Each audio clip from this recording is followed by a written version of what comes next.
अस्सलाम वालेकुम जी। आज हम बना लेंगे चने, वाइट चने। इसमें डालते हैं हम प्याज, हरी मिर्चें, लहसुन, टमाटर, ये मिर्चें, लाल मिर्चें, हल्दी और नमक। आगे चलते हैं रेसिपी की तरफ। ये मिर्चें डाली और ये देख, इसमें मैंने डाला पानी। अब इसको करते हैं हम वेट लगाते हैं। ये देखिए मैंने लगा दिया।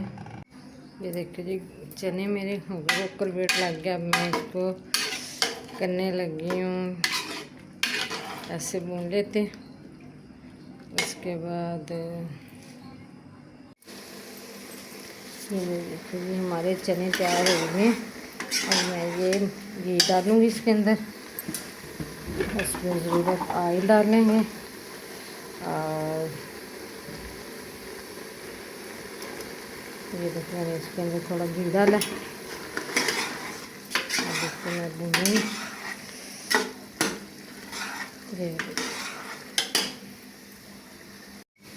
ये देखो जो हमारी चने तैयार हो गए।